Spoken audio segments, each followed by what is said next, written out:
how much has the whole 2020 election and everything that has flowed from it pissed you off?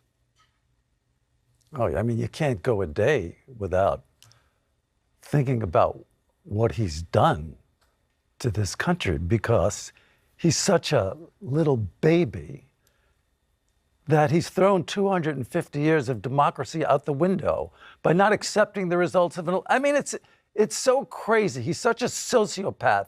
He's so insane. He just couldn't admit to losing. And we know he lost. He knows he lost. And look how he's fooled everybody. He's convinced all these people that he didn't lose. He's such a sick man. He's so sick. Larry David is still in a rage over Trump's commitment to solidify himself as the biggest loser in American history. But if he thinks about it further, the more he talks, the more people see it. If you look at the events of January the 6th, 2021, it showed to many people America's democracy was unruly and violent. Only 3 weeks to go to the election. Will you commit now to respecting and encouraging a peaceful transfer of power? Well, you had a peaceful transfer of power. You had a peaceful transfer of power. You had a peaceful... Come on, President Trump. You had a peaceful transfer of power compared with Venezuela, but it was by far the worst transfer of power for a long time. Thank you. I appreciate that, because this is what they like to do. This is what they like to do. It's very interesting. Question, President Trump, is would you respect the decision? When I found out about this interview, I did a little check. He's a man that has not been a big Trump fan over the years. So I had a choice. Do I do this interview or not? I'm glad I did it.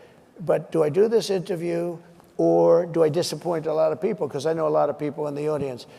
But his view is very different than mine. Now, the question was, will you commit to respecting and encouraging a peaceful transfer of power? And the guy that refused to do that decided to challenge reality rather than to just say yes. Partially to avoid saying yes, because it's obvious that he won't.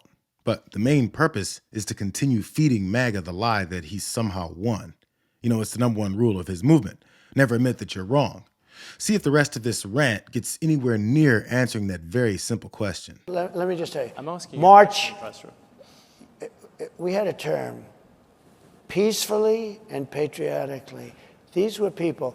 If you think an election is crooked, and I do, 100%, if you think, the day it comes when you can't protest, you take a look at the Democrats, they protested 2016, they're still protesting it. Nobody talks about them. But if we protest, we want to have honest elections. You think the last election was honest? No, do you think it was honest? All the times it went to courts, the courts No, it didn't go.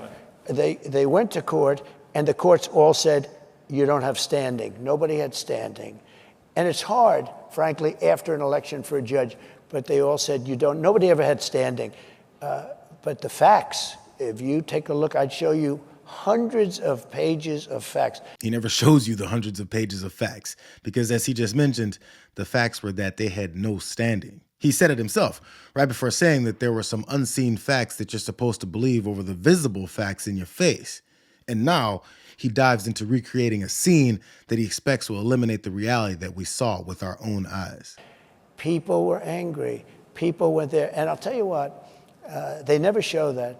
The primary scene in Washington was hundreds of thousands, the largest group of people I've ever spoken before, and I've spoken before. And it was love and peace. And some people went to the Capitol, and a lot of strange things happened there, a lot of strange things with people being waved into the Capitol by police, with people screaming, go in, with that never got into trouble, you know? I don't want to mention names, but you know who they are. A lot of strange things happened, but you had a peaceful, very peaceful. I left the morning that I was supposed to leave. I went to Florida, and you had a very peaceful transfer. This was not and I'll tell you what, those people that did go dead, which was a tiny fraction of the people that went to Washington. I mean, you're talking about a very, very small, because hundreds of thousands of people, and I don't know what you had, 500, 600, 700 people go down to the Capitol. But those people, that was not one of those people had a gun. Nobody was killed except for Ashley Babbitt. She was killed. She was killed. She was shot in the head by a policeman that what he did was horrible. President Trump, so I think we should be allowed to disagree on that.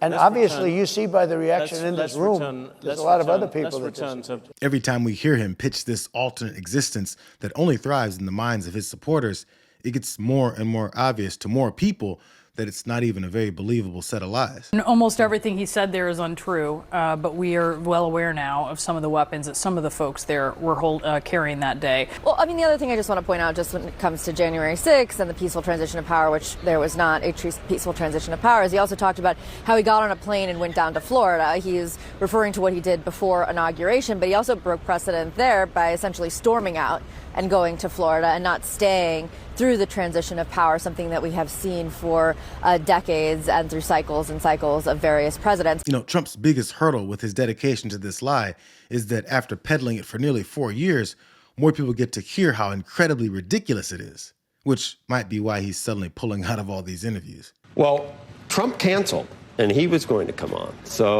And I said, when you come on, we'll be able to say you came, and I didn't talk to him personally, but I said, yeah, we've offered the vice president, and she's not coming on, but you are. Now he's canceled. So now she could come on, and we could say we offered it.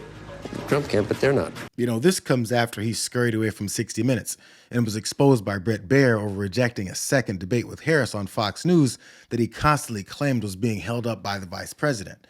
He's been lying for so long, it's become impossible for media to keep allowing it to continue because there's no shared reality anymore. You either live in Trump's fiction or you piss him off by living in reality. In 2016, you said that. I'm going to surround myself with only the best and most serious people. Well, I did do that. This and we time, had tremendous, look, we had the best economy we've ever had. The world has ever seen. Your Vice President, Mike Pence, is running against you. Yeah. Your Ambassador to the United Nations, Nikki Haley, she's running against you. Your former Secretary of State, Mike Pompeo, said he's not supporting you. You mentioned National Security Advisor John Bolton. He's not supporting you either. You mentioned Attorney General Bill Barr, says you shouldn't be president again, calls you the consummate narcissist and troubled man. You recently called Barr a gutless pig. Your second defense secretary is not supporting you, called you irresponsible. This week, you and your White House called your White House Chief of Staff, John Kelly, weak and ineffective and born with a very small brain. You called your acting White House Chief of Staff, Mick Mulvaney, a born loser. You called your first Secretary of State, Rex Tillerson, dumb as a rock, and your first Defense Secretary, James Mattis, the world's most overrated general. You called your White House Press Secretary, Kayleigh Canadian, milquetoast, and multiple times you've referred to your Transportation Secretary, Elaine Chao, as Mitch McConnell's China-loving wife. So, why did you hire all of them in the first place?